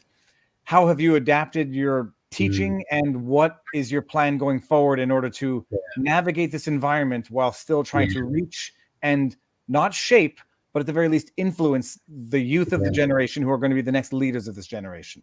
Yeah. I think letting people know that I respect them as people, no matter what their view, and so they can feel free with me, whether they're students or colleagues, to tell me what they think, to give reasons for it and support it. And I'm not going to cut them off or try to harm them or vilify them in any way. I think especially on college campuses with students, if we can work to create that environment more and more, people will feel safer to think with an open mind. So I think first and foremost, establishing a baseline of mutual respect where we say, you know what, we're all human beings, and I'm going to respect all of you as human beings. And that means no matter what your political opinions are. I think creating that environment is really, really important now, maybe more than anything else. But then also starting to challenge people who try to impose some sort of orthodoxy. I think increasingly they need to be challenged in order to reassert the importance of freedom of thought and freedom of speech, because freedom of thought is really, really vital to a democratic society. So I will probably slowly, when I have the energy, start to challenge people a little bit more openly, if I think they're trying to impose a rigid orthodoxy on people, because I think that's a bad idea. Oh, you're on mute, Viva. You're still on mute, Viva. Sorry. I said you may have just jump-started or kick-started that process now by way of this, which might be the good intro into that world. Phenomenal and fascinating, and thank you very much. Robert, do you have a last question, a last comment? No, I think we covered it good. I think it's very important. Yeah. It's a matter of the human. It's human. It's what Gordon said. It's about human dignity, to respect freedom of thought, freedom of speech, and each person's right to think what they want to think. Right now, in my view, that human dignity is being challenged in some other context, which YouTube doesn't allow us to discuss at all now, apparently, certain things. I personally think Big Pharma has always been safe and wonderful, just to be clear for YouTube. I wouldn't think they've been guilty of billions of dollars of crimes and fines just within the last year. No, never. I see Big Pharma, and I think something equal to what the dear New York governor saw as a former deity. But putting all that, but it's important to respect the individual's conscience, and freedom of thought is about respecting humanity at a core level. And I think he put it as well as it can be put, and it's why it's a battle worth fighting for, no matter what your perspective is. Yeah. Phenomenal. Stick around. Robert, Gordon, we'll say our proper goodbyes. Everybody in the chat, thank you as always for the input, the feedback, the support. It was wonderful. And maybe we do it again. Part 2.0. Everyone Thank enjoy you the guys evening. very much. Thank you.